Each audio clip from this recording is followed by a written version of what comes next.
Hi friends, my name is Trish Roberts. You're watching Faint Signals from Vega. So I just did a video and then it didn't record the audio, so that made me very happy.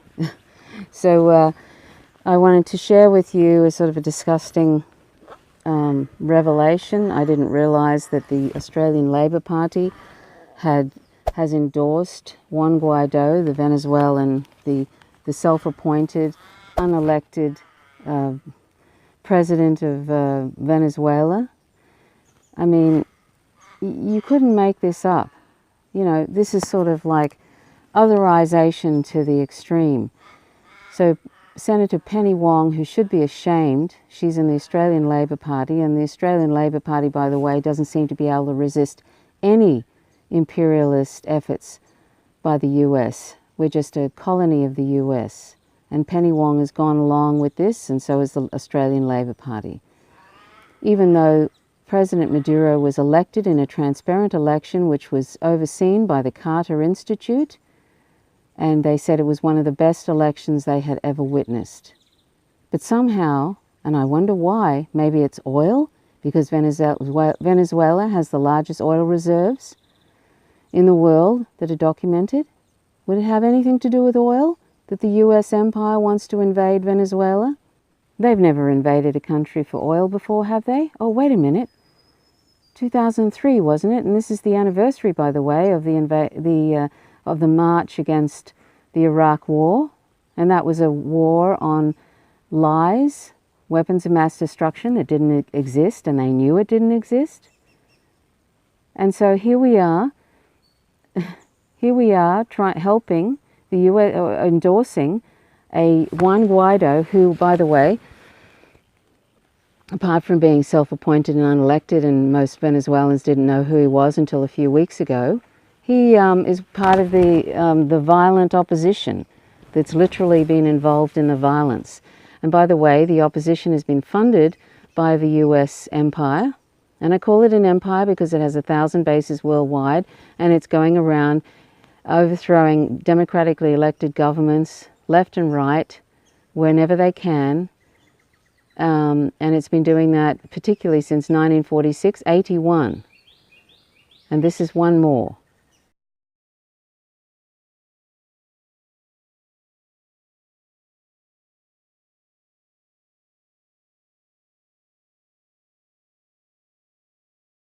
This is one more they're trying to overthrow.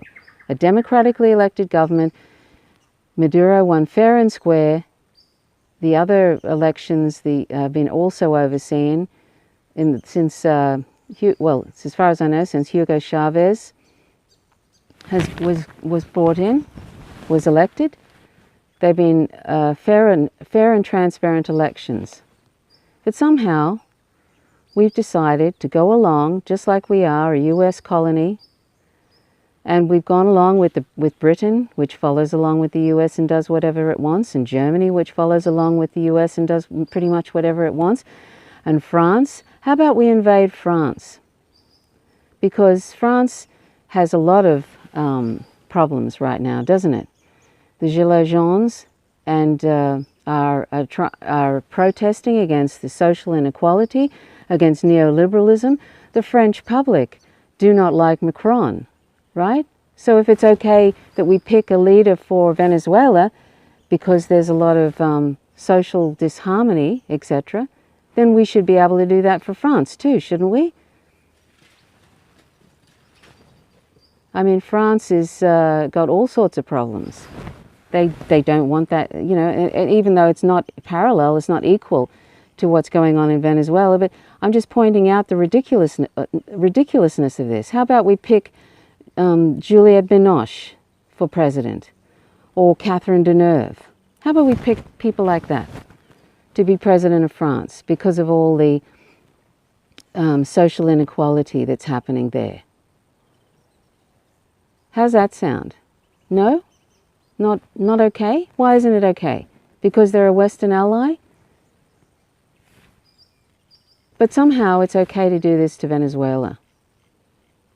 Oh, and by the way, if we, as well as picking the president of France, how about we threaten to invade them as well if they don't go with the unelected appointed person we've decided for them. How about we threaten to invade them like we're doing with Venezuela?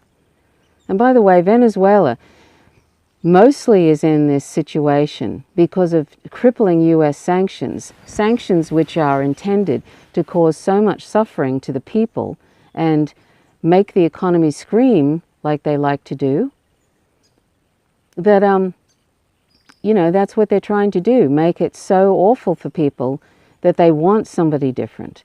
The only thing is that Maduro actually has a lot of supporters despite these crippling sanctions. Has Maduro been a perfect president? No, he hasn't. He's made some mistakes.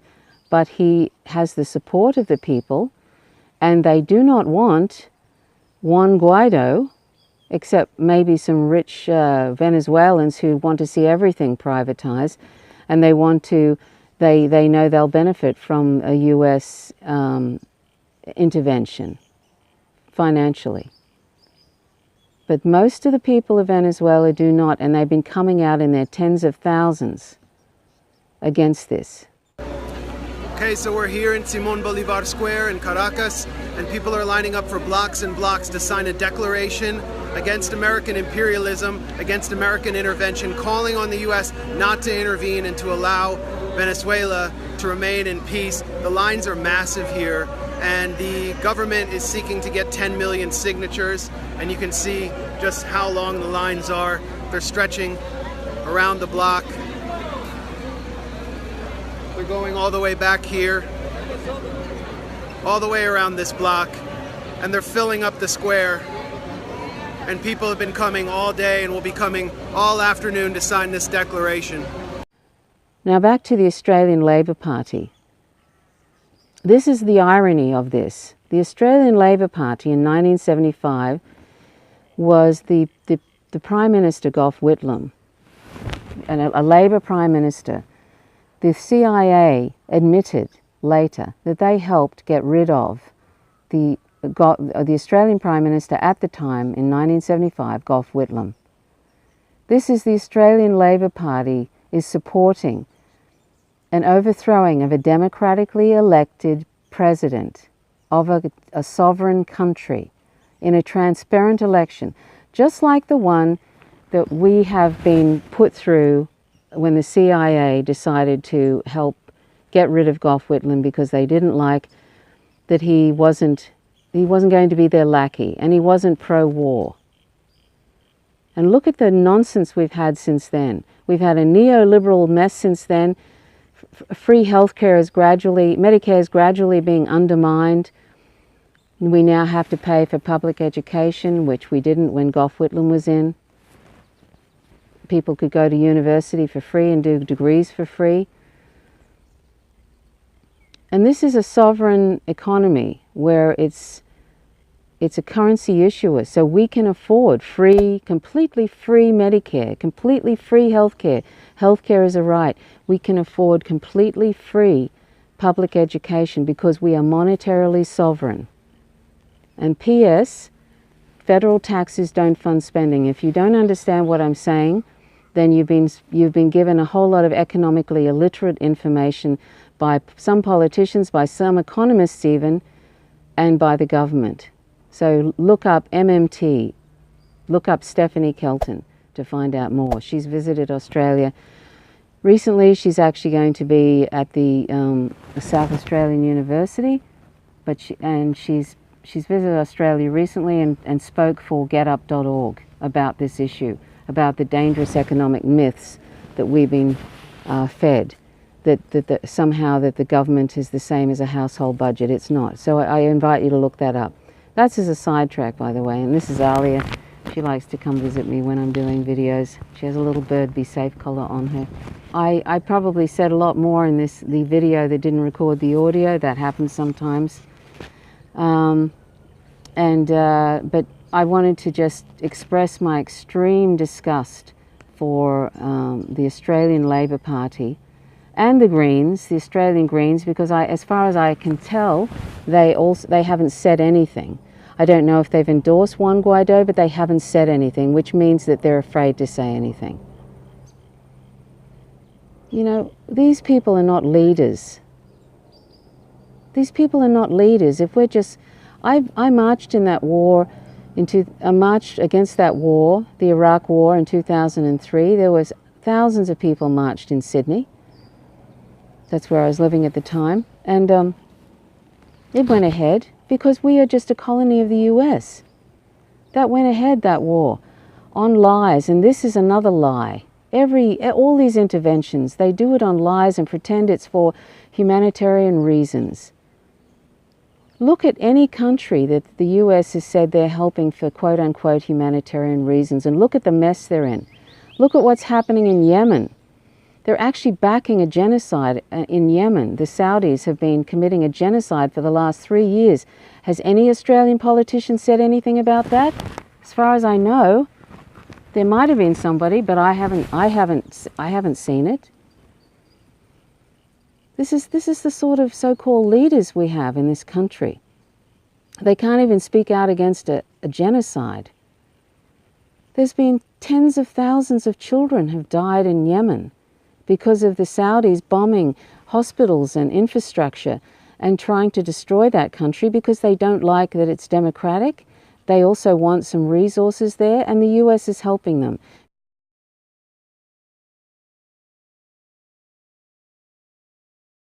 Because the US wants complete hegemony in the Middle East, and in fact global domination around the world, basically. Violence is never far removed from US policy. Let me summarize something for the benefit of our listeners. Since 1946, the United States has attempted to overthrow more than 50 foreign governments. In that same time period, it has attempted to assassinate more than 50 foreign leaders. It has bombed the people of 30 countries. It has suppressed revolutionary parties in at least 20 nations. And there's more to that. I forget my other factor on my list. This is a record unparalleled in all of human history. And there's no reason to think it's changing or will change, except if some superior force comes on the scene and can actually defeat the United States. This is what this is all about. Ultimately, it's about global domination of the US empire, and we're a part of that. We're a part of their 8 wars plus that they've got going now. They want us, John Bolton, that evil walrus mustached person that was too crazy for one of the Republican administrations. If you watched him on Fox News, he's so out there. I mean, literally, he's a psychopath. We're in conversation with major American companies now that are either in Venezuela or, in the case of Citgo, here in the United States. I think we're trying to get to the same end result here. You know, Venezuela is one of the 3 countries I call the troika of tyranny. It'll make a big difference to the United States economically if we could have American oil companies really invest in and produce the oil capabilities in Venezuela. It'd be good for the people of Venezuela. It'd be good for the people of the United States. We both have a lot at stake here, making this come out the right way. And he's coming out here and is probably going to urge our misleadership class to vilify China, continue to vilify China, because the US wants to the US wants to crush China because it's taking over the economic reins in the world. That's what all this vilification of Huawei is, that phone company, because it's a better phone than other phones. And here we are, we're being told what to do like good little lackeys. And so that's what John Bolton's going to do when he comes out, is tell everybody what to do. Vilify China, vilify Russia, vilify Venezuela when you can, vilify whomever they want to overthrow. Any country, vilify Iran. I mean, Iran is next after Venezuela.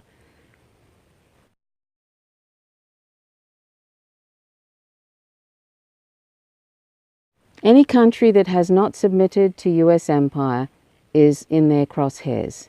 And we in Australia, particularly if we just sit back and let it happen, we are at the very least complicit with our silence, but we're actually Actually supporting it.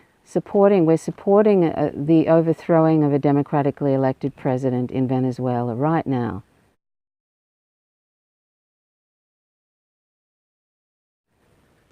Giving our approval. This is the disgusting Australian Labor Party, and the Australian Greens, as far as I know, haven't said anything either way, so that is disgusting. And you wouldn't expect anything different from the Australian coalition, the government right now, this fascist, white supremacist, racist, fascist, white supremacist, racist government we have. And when all these Venezuelan refugees start flooding out of Venezuela because it's worse under Guaido, it'll be worse because he'll privatize everything. He'll make social inequality much, much worse.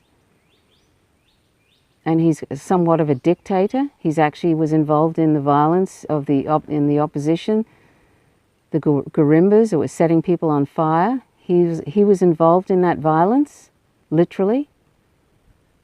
And now now Australia has endorsed him. This is the craziness.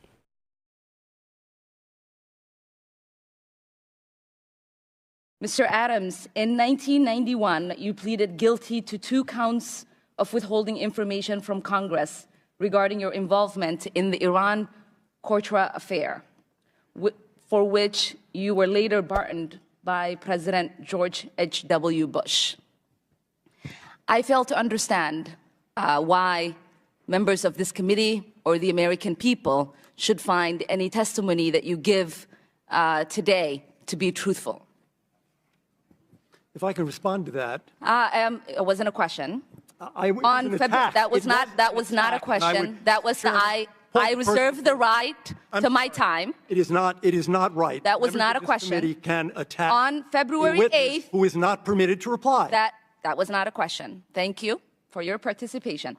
On February 8th, 1982, you testified before the Senate Foreign Relations Committee about U.S. policy in El Salvador. In that hearing, you dismissed as communist propaganda report about the massacre of El Mozote, in which more than 800 civilians, including children as young as 2 years old, were brutally murdered by U.S.-trained troops. During that massacre, some of those troops bragged about raping a 12-year-old girl before they killed them. Girls before they killed them. You later said that the U.S. policy in El Salvador was a fabulous achievement. Yes or no, do you still think so? From the day that President Duarte was elected in a free election to this day, El Salvador has been a democracy. That's a fabulous achievement. Yes or no, do you think that massacre was a fabulous achievement that happened under our watch? That is a ridiculous question, and I yes or no? No. I will take that as a yes. I am not going to respond to that kind of personal attack, which is not a question. Yes or no, would you support an armed faction within Venezuela that engages in war crimes, crimes against humanity or genocide, if you believe they were serving U.S. interest, as you did in Guatemala, El Salvador, and Nicaragua? I am not going to respond to that question. I'm sorry. I don't think this entire line of questioning is meant to be real questions, and so I will not reply. Whether under your watch, a genocide will take place, and you will look the other way because American interests were being upheld, is a fair question, because the American people want to know that anytime we engage a country, that we think about what our actions could be and how we believe our values are being furthered. That is my question. Will you make sure that human rights are not violated and that we uphold international and human rights? I suppose there is a question in there, and the answer is that the entire thrust of American policy in Venezuela is to support the Venezuelan people's effort to restore democracy to their country. That's our policy. I don't think anybody disputes that. The question I had for you is that does the interest of the United States include protecting human rights and include protecting people against genocide. That is always the position of the United States. Thank you. I yield back my time. And when those Venezuelan refugees are flooding out of there, the US will say, I'm sorry, we don't want you. We don't want you. And if they ever came over here, we'd probably say the same thing, particularly if they're black, because we don't want black people here, do we? We've got some sort of returning to white Australia policy in Australia now, haven't we? And the Australian Labor Party is part of that, because their policies have been as racist as what the coalition, not allowing people to come and settle here, even after we've been helping wipe out their country in the Middle East. These people don't come here. This doesn't happen in a vacuum. There is no anti-war movement to speak of in Australia. These refugees, these asylum seekers, do not happen in a vacuum. And we leave them on Australia's Gitmo, Nauru, Manus Island, and now Christmas Island. And their only crime is that they happen to be in the wrong country that we were overtaking, that we were overthrowing, helping overthrow, that we were helping the US overthrow. That's their only crime, in quotes. And now, you know, this is what we do. We are persecuting and torturing asylum seekers that are running away from our destruction in their countries for resources and hegemony. This is what Australia is involved in these 8+ wars the US has going on now. If you don't know what I'm talking about, I invite you to look up the empirefiles.tv and check out the various videos there. Or go to the Real News Network and watch some of the videos there, the Real News Network. Or follow journalist Abby Martin, who's an incredible independent journalist. Or Ben Norton, who's an incredible independent journalist. Or Max Blumenthal, who's an incredible independent journalist. And by the way, Max Blumenthal and Abby Martin have been to Venezuela. They know what's going on there. How about we actually look into the real facts instead of just buying what the corporate mainstream media feeds us, the government mouthpiece, the stenographers for Empire. How about we actually look at the real facts and go with people that aren't being paid by the weapons industry and Big Pharma and all of that, or by Rupert Murdoch? How about we go and look for real news on this issue and then stop following and being lackeys to US empire?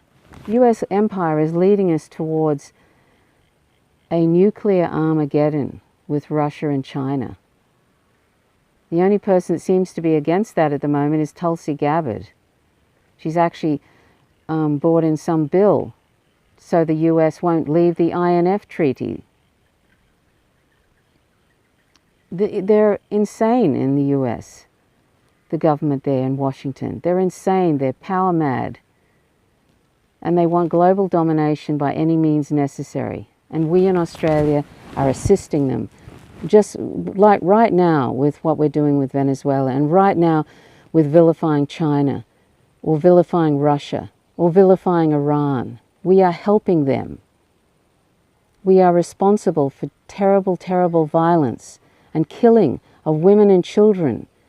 Our Pine Gap assists in the drone program where they drone wedding parties and blow people to bits with Hellfire missiles.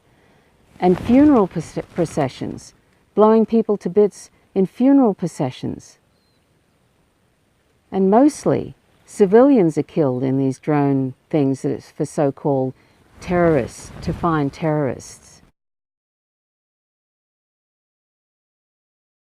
We have heard that 500,000 children have died. I mean, that's more children than died in Hiroshima. And you know, is the price worth it? I think this is a very hard choice, but we think the price is worth it. These programs are designed to just terrorize countries and destroy their infrastructure and destroy families, and to make it into a managed chaos situation so the US can go in there, put in their corporations, take their oil, and have global hegemony. This is what this is all about. This is a sort of a white supremacist, imperialist behaviour. It makes me very sad. The Australian Labor Party, you are a disgrace. Penny Wong, you are a disgrace. And the Australian Greens, I don't know what to make of you. I think you're so busy trying to be mainstream, so busy trying to be sort of move to the centre so people will vote for you. What does that make you? That'll make you irrelevant eventually. We have plenty of people in the centre right now, plenty of parties in the centre. All they want to do is get elected. They don't stand for anything.